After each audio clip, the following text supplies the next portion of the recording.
So I think this is now the third or the fourth time that I've tried to make the audio for this video, and I've seemed to have finally done it now, so that's good. I've bought a shiny, lovely new microphone, so hopefully you can hear me a lot clearer and just a lot better now. And yeah, so this is the new video, finally. This is about starting and sketching landscapes, and when I start a new landscape, I always begin by sketching out my idea first, like you can see here. And when I do this, I want to make sure that my workflow is as trouble-free as it can be. I essentially want to create readable sketches in the least tiring way I can. And that's not just because I am a little bit lazy, it's just because sometimes you need to kind of get work across quickly and efficiently. I want to reduce the unnecessary doodling and put my ideas down in the best way possible. This is what this video is about, and in it I'll describe the workflow I use to accomplish this kind of sketching. You might have noticed straight away that I'm not using lines, and I'm not creating line drawings for this. This is because this workflow is based around the idea of creating shapes with big, broad brush strokes, instead of sketching in a typical line drawing style, and I do this for quite a few different reasons. Firstly, I feel like this is a quick way of putting down marks and building shapes. It's a way of getting something down on the canvas immediately that can start to resemble the main elements of the composition. Secondly, working in broad strokes stops you from getting too caught up in the smaller details as well. By making longer strokes across the canvas, you'll be instead focusing on the larger shapes in the image, instead of trying to worry about the smaller rocks and trees and all these little things you don't really need to think about at this stage. So one of the most important things about this workflow is about creating brush efficiency, and that comes from choosing the right brush for the job. Brush efficiency is a way to describe how we put down marks in the most minimal and streamlined way. It's a term that covers how we use the brushes and tools at our disposal to draw and design in the least cumbersome way that we can. It's about avoiding doodling small and, unnecessary little details and trying to focus on the overall shape of the design instead. That's what I think anyway. Another way of describing what good brush efficiency is using the least amount of brush strokes as possible to get your idea across. This comes from varying the brush size that you're using, or grouping values together into more simple overall shapes, and just trying out different brushes as well. As there are literally infinite possibilities when it comes to custom brushes, it can be a little bit daunting when there are so many brush packs out there that you see other artists using. The key is to choose the best brush for what you're painting, and with landscapes I find it best to use sometimes use a brush like this. It's flat and it's got like a little bit of teeth to it, and it allows for large shapes of rock and landscapes to be put down quite quickly. I actually made this brush myself to create that kind of nice or almost pencil kind of look, and I found it's quite good for sketching in the beginnings of stuff like this, like the rocks and the overall simple forms that you see at the beginning. It's all about experimenting with these brushes to see what marks you can get down in the quickest way, and then morphing and changing those marks and brush strokes with the eraser, the smudge tool and the mixer brush, or anything else that you can really find in Photoshop. This workflow is about putting down those large shapes and then cutting into them, and focusing on how the light is hitting those simple shapes that you're putting down. You saw at the start I started with a large square-like rock formation thing, and by then painting into that shape I've started the process of showing how light is hitting it, therefore starting the process of hinting at the form that it might have. And I will put this brush down in the description as well if you'd like to try it out for yourself. I think it's important when putting down these shapes that you don't try to be really exact and really stiff. These are meant to be rough and fluid, and they don't have to look exactly the way you're thinking in your head right now. Don't get too caught up in the worrying about making them look perfect. because of course this bit is all about creating rough ideas that you'll then refine later. It is meant to be sketching at the end of the day.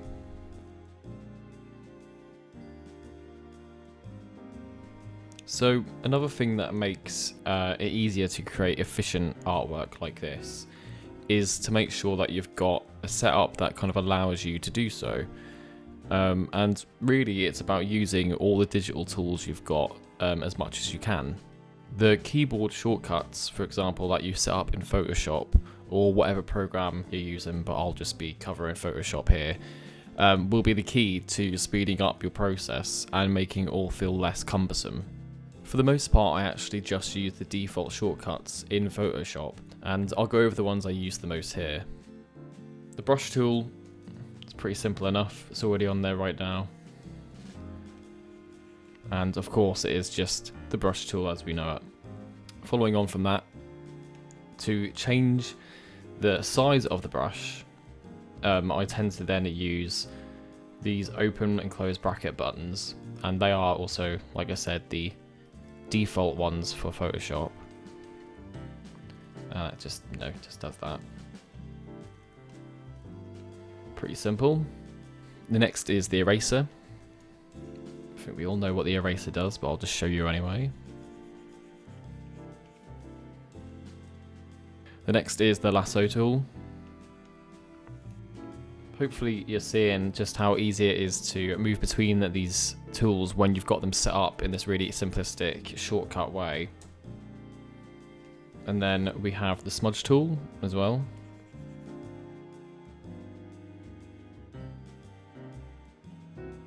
And then this is really useful for being able to see around the canvas more, and it's always a really good idea to pan around the canvas as much as you can if you are zoomed in. So for example, use the spacebar and move with the mouse to get a better look around the canvas. And then finally, the eyedropper tool, which, well, yeah, which is also known as the color picker as well. And this allows us to quickly pick colors.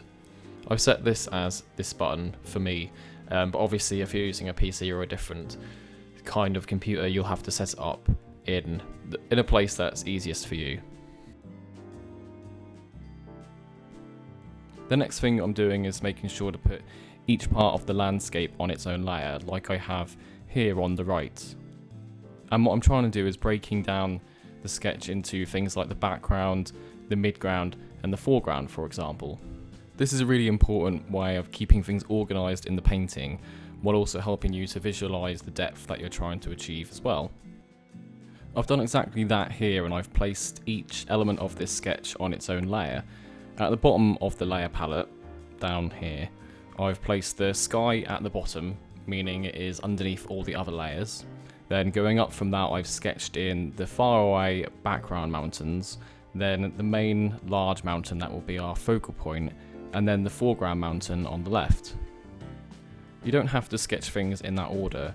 The good thing about working digitally is that you can do certain things in whatever way you want to, obviously, at this stage anyway. Also, make sure to not be precious about using layers as well. It's fine to use more than you think you need. No one is going to tell you off, don't worry. I clearly don't label my layers here, but if you feel like that will help you understand the layout of your painting, you should definitely do that. Obviously, when I'm doing client work, I will try to work in a much more organized way, and I will label things if I need to, especially if I then need to send that PSD off to the client as well. There might be times where you have to hand off the working file, like I've just said, to someone else in the pipeline, and if they can't navigate through the mess of layers that you've created, much like I sometimes do myself, that's obviously pretty annoying. And I've had lots of experiences where I've obviously created a PSD and then sent it off to someone, and they've been like, what the hell is this? We can't use this. So that's taught me to, you know, try to be as organized as you can, but when you're doing fun things like this and just playing around, don't be too worried about it, because you're not going to be sending it off to anyone, are you? So If you are doing this yourself, if you're following along with this video now, I would definitely say to start by making these 3 layers and labeling them background, midground and foreground like I said, and then try to stick to each of these with the appropriate elements that you might put on them. One of the main things that I'm doing when I'm sketching like this and I'm using this efficient workflow is that I'm not just sketching and marking things down onto the canvas. I'm also using all the tools that are there and available in Photoshop. For example, one of these is moving and skewing and changing and warping the different marks that I've put down. And this is something that you shouldn't be scared to do. You shouldn't be afraid of moving and transforming the marks that you've put down. And this includes the layers that you've made as well. Just to clarify what I mean by that a little bit, in this video you might see me make a mark or start sketching in a part of, like, for example, a part of a road or a rock or some kind of mark that I think kind of looks and works quite well. I might then duplicate that and then move it around a little bit around the canvas and place it somewhere else where I think I could also use that mark as well.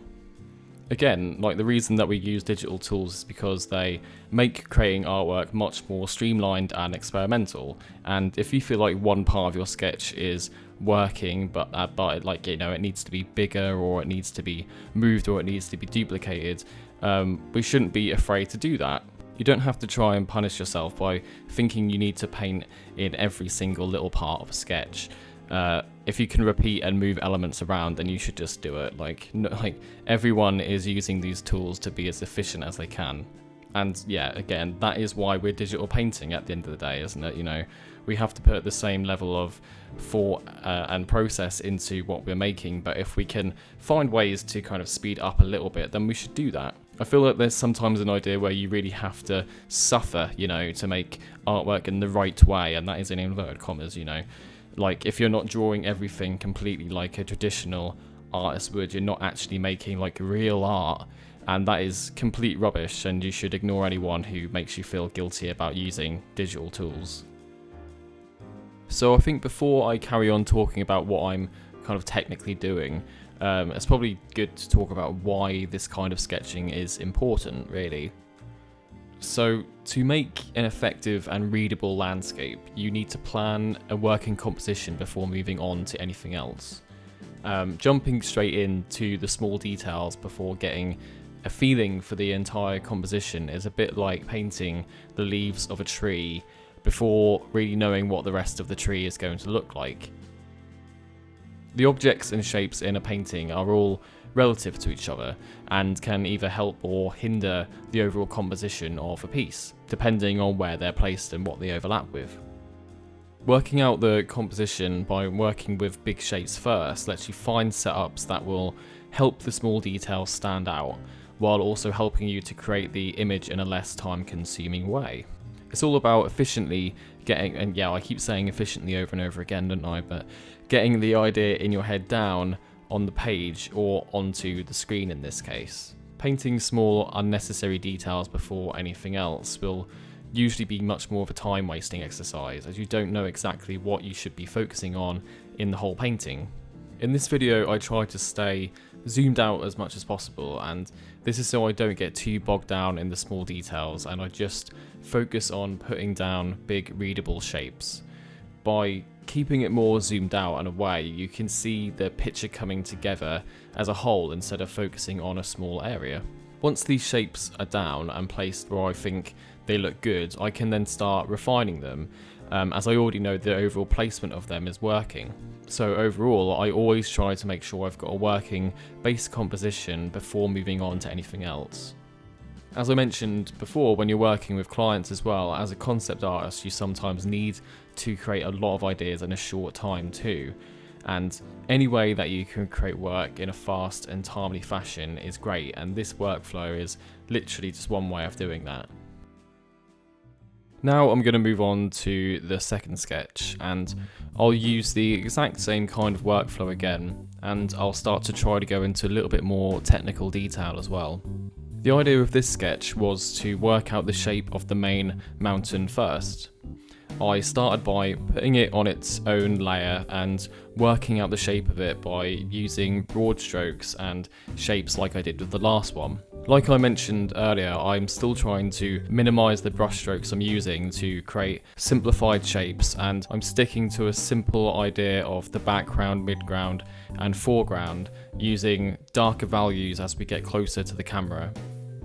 And I'll explain a little bit more about that later. I'm building a simple shape that I will then work on more later on in the process.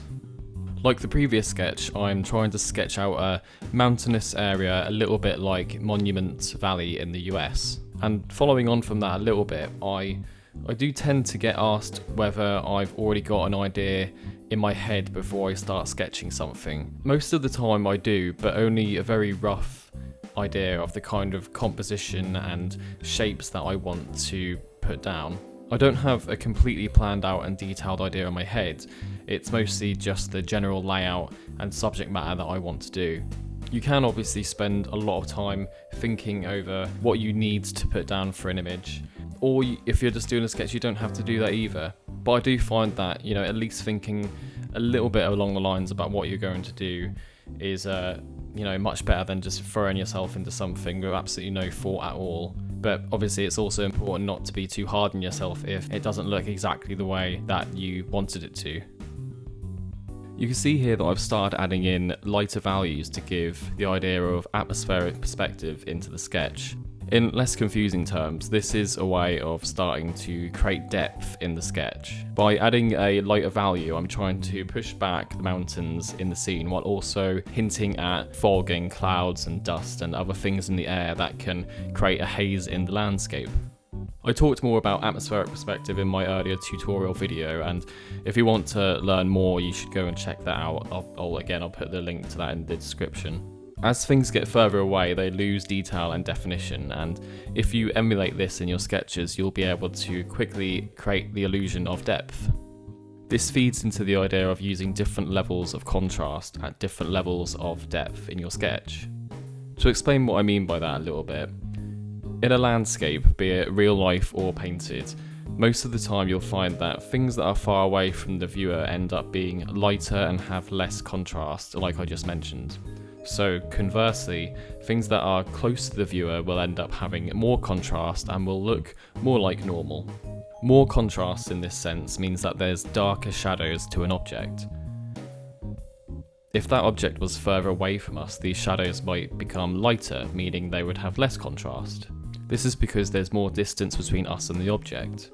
And this is a really simple way of creating depth quickly in your sketches, as you can quickly hint at not only how far away certain things are in relation to one another, but you can also start hinting at the scale of objects too.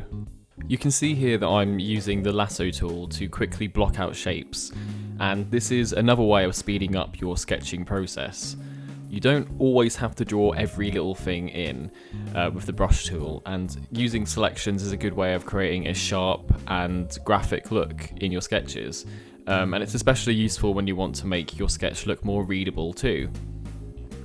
Using selections to erase away parts of the shapes you're creating is a good idea as well.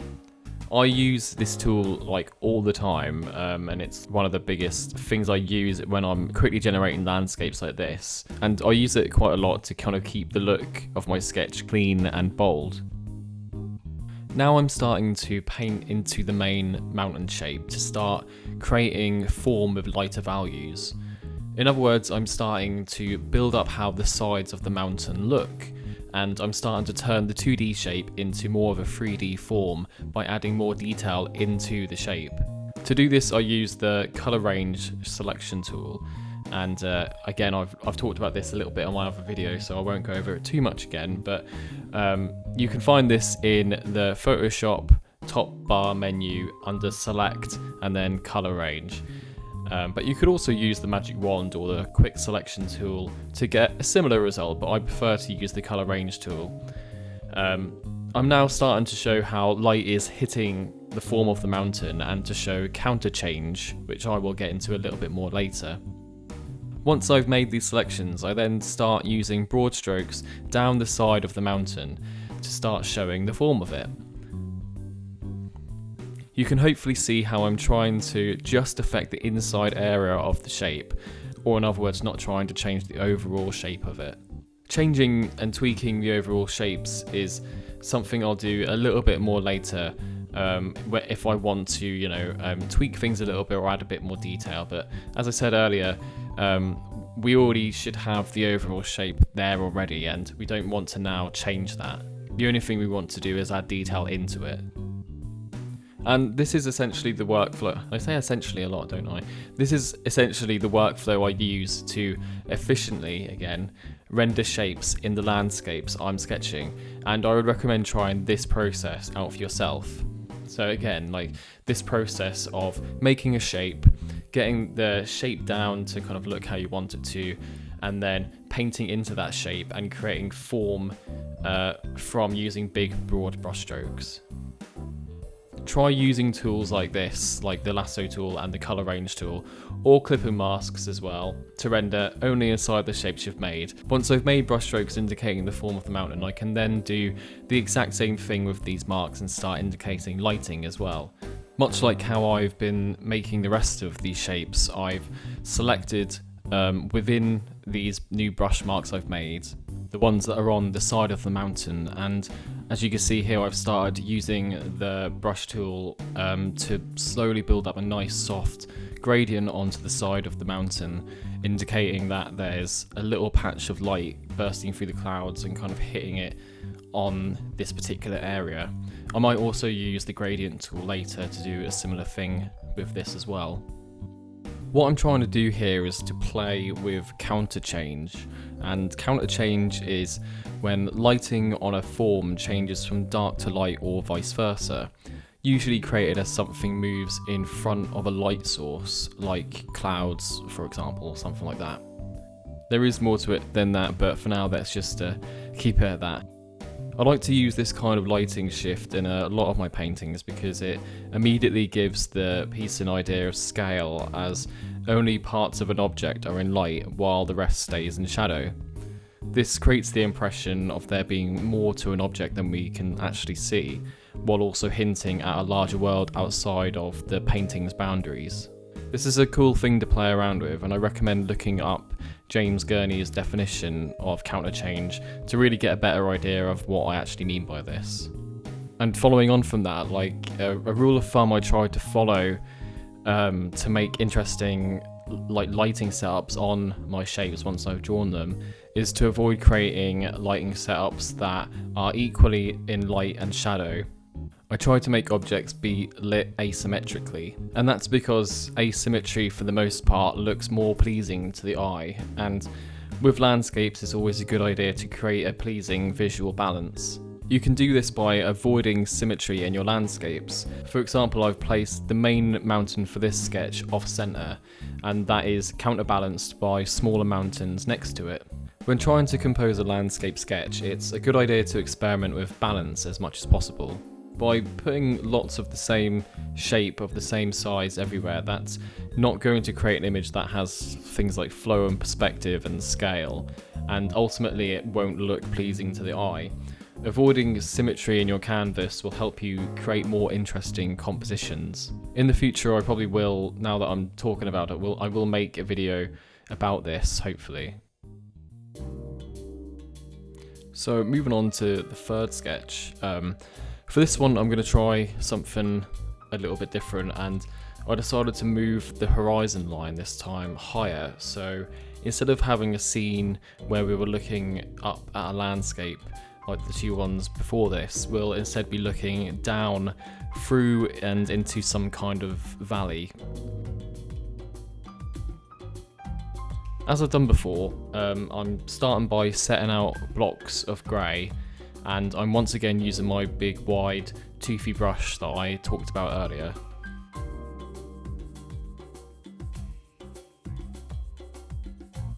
You can see that I'm using the brush to kind of set out a pathway here, and again I'm trying not to use lines for this. Like, I'm trying to instead think about the shape of whatever this pathway might turn into.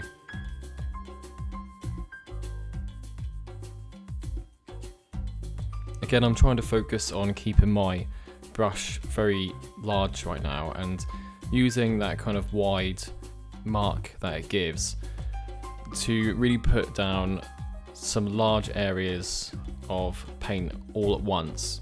So I'm thinking more about these big areas of rock and shapes that I'm trying to put down instead of, like I said, focusing on very small areas instead. I'm trying to get the whole composition in before moving on to any kind of smaller details. I'm continuing to use the process that I've already set out in these earlier 2 sketches as well, and once I've got down a mark, I then quickly switch to my eraser and I cut into it a little bit. Even though I'm cutting into them at this stage, it's all about just trying to refine this very rough stage of the sketch and trying to get these shapes looking more pleasing. The idea I'm trying to go for with this is some kind of rocky valley, and hopefully you can now see the shapes coming together to kind of form that kind of idea.